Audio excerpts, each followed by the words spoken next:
आज हम डिस्कस करेंगे चैप्टर नंबर 6 क्लास 10 बायोलॉजी के एमसीक्यूज को.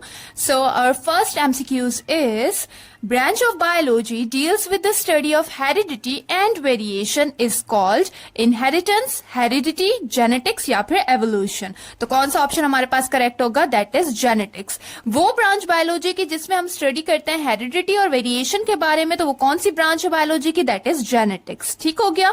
उसके बाद जो हमारे पास एवोल्यूशन है, एवोल्यूशन क्या होता है कि बेटा जो time to time living organism में चेंजेस आ रहे हैं उसे हम क्या कहते हैं? एवोल्यूशन कहते हैं. ठीक हो गया. उसके बाद जो हेरिडिटी हमारे पास क्या है कि हेरिडिटी मटेरियल हमारे पास वो चीज है जो कि पेरेंट्स टू ऑफस्प्रिंग ट्रांसफर होती है, और वो क्या है हमारे पास? That is DNA. ठीक हो गया. उसके बाद आ जाता है the way by which gene transmit character from parents to offspring. अब वो वे जिसके थ्रू पेरेंट्स से ऑफस्प्रिंग में जीन्स ट्रांसमिट हो रहे हैं, उस वे को क्या कहा जाता है? जेनेटिक्स, इनहेरिटेंस, हेरिडिटी या फिर अलील. अब हमने पढ़ा कि भाई पेरेंट्स टू ऑफस्प्रिंग ट्रांसफर क्या हो रहा है? हेरिडिटी मटेरियल ट्रांसफर हो रहा है, जिसमें हम इनकी स्टडी करते हैं. उस ब्रांच को क्या कहते हैं? जेनेटिक्स कहते हैं. एलील हम सिंपल जीन की कॉपी को कहते हैं.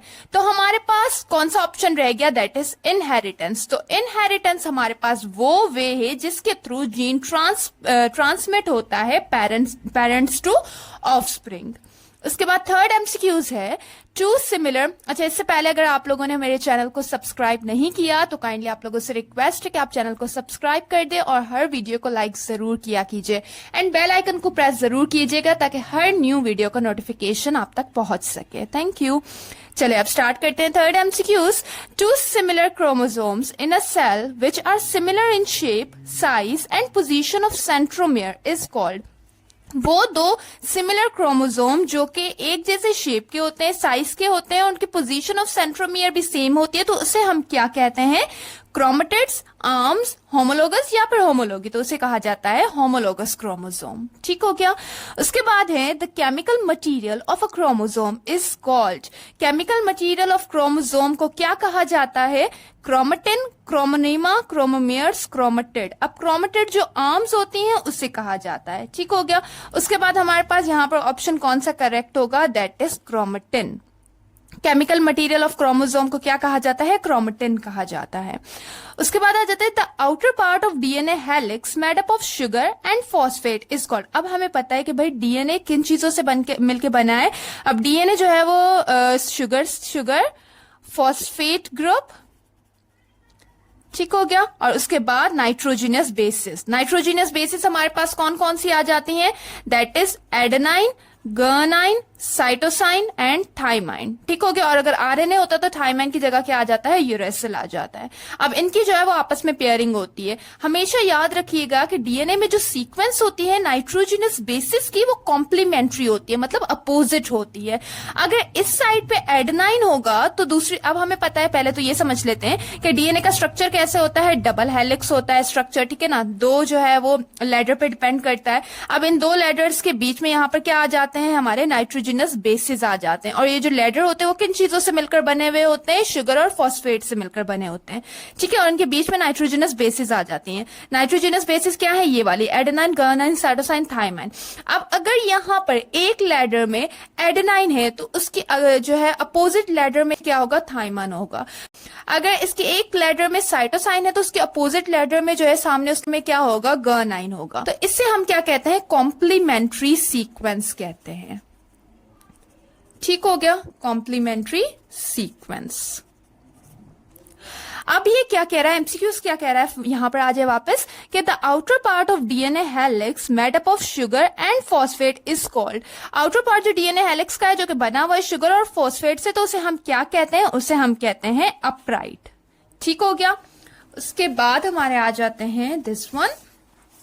The small segment of DNA which has information to code one protein is called. DNA का वो सेगमेंट जिसके पास इंफॉर्मेशन होती है कि वो प्रोटीन को कोड कर सके, प्रोटीन के कोड जिसके पास मौजूद होते हैं, तो वो कौन सा डीएनए का पार्ट है? That is nucleotide, polynucleotide, gene या फिर एक्सोन. तो वो कौन सा पार्ट है? That is gene.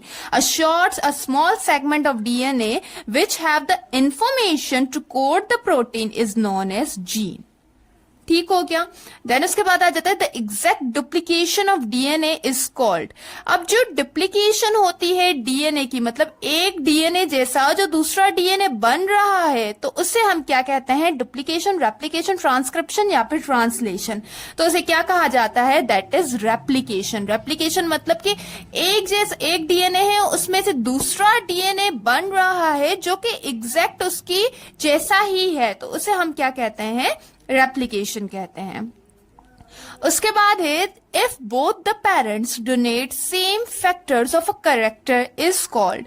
अगर दोनों पेरेंट्स जो है डोनेट कर रहे हैं सेम फैक्टर ऑफ कैरेक्टर, तो उसे क्या कहा जाता है? होमोलोगस, हेट्रोलोगस, होमोजाइगस या फिर हेट्रोजाइगस. तो उसे होमोजाइगस कहा जाता है, और अगर डिफरेंट होता तो उसे हेट्रोजाइगस कहा जाता. ठीक हो गया. उसके बाद है the genetic constitution of a tried is called. Genetic constitution of a tried को क्या कहा जाता है? जीनोटाइप, फिनोटाइप, जीनोम या फिर फिनाइल. तो उसे क्या कहा जाता है? That is genotype. और अगर फिजिकल अपीयरेंस की बात होती तो उसे हम क्या कहते हैं? फिनोटाइप कहते हैं. ठीक हो गया. यहां पर हमारा चैप्टर नंबर 6 होता है खत्म. अगर आप लोग को वीडियो पसंद आई हो तो वीडियो को लाइक जरूर कीजिएगा, और इस तरह के मजीद इंफॉर्मेटिव वीडियोस के लिए चैनल को सब्सक्राइब कर दीजिए. Thank you. खुदा हाफिज.